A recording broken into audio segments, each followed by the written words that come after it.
তোমরা 5 জনে মিললে যে আমার লেপিনটা সাফ করছো এর লেগে আমি ঠিক করছি তোমরা 5 জনে 25 টাকা করে দাম। তোমরা 5 জন ভাগ করে নিবাগা 5 টাকা করে। এটা আমি অঙ্ক কইরা বাইর করছি, বুঝছো? আপনি কি আমাদের ব্যাককল পাইছুন? আমরা 5 জনে কাম করছি, যদি আপনি 25 টাকা হয় তাহলে আপনারা 5 টাকা করে না, আমরা 14 টাকা করে দেন লাগবো।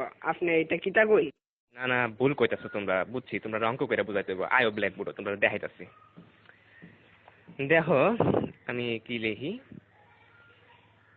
এই হইল 25, 25 5 দিয়ে ভাগ করলে 5 টাকা থাকে। 25 2 এর মধ্যে যা না, কিন্তু 25 এর মধ্যে যা। 25 5 দিয়ে ভাগ করলে থাকে 5। এসব উল্টা পাল্টা ওইসব আপনি কইতে দিচ্ছেন, আমারটা দেন আপনি। চাই না আমরা 5। আমরা যদি 25 দিয়ে ভাগ করি তাহলে 5 2 এর ভিতরে জানা তো, কিন্তু 5 আবার 5 এর ভিতরে যা। 5 1 5 তাই 0 কাটতে লামাইলাম 2। দেখুন আমরা জানি 4 5 20, তাই 4 এর 5 20, তাই ভাগফল 14, তাই আমরা 14 টাকা করে দেব।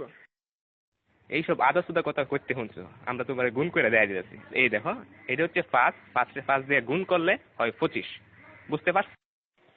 এটা আজাইরা বাজাইরা আপনি কি সব করতেছেন? হ্যাঁ, আপনার হিসাব হয়েছে না, আমি আপনার আবার নতুন টিকা হিসাব করে দেখাইতেছি। এটা কেন 14 আর 5 গুণ করলেও 4 5 20, 5 1 5, মোট কত হইল?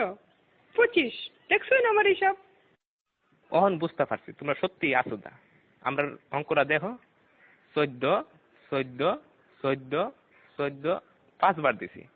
এই দেখো এখন 4টা 5 যোগ করলে এখানে হইতাছে কত হইতাছে দেখো, 4 আর 4 8, 8 আর 4 16, 16 আর 4 20। 1 21 22 23 24 25। দেখছেন না করে কাটায় কাটায় 25 টাকা। আপনি কি হিসাব শিখছেন সারা জীবন পড়ালেখা কইরা? কি বালের হিসাব? হালিয়ার হালাই কি বুঝাই গেল এটা আমারে?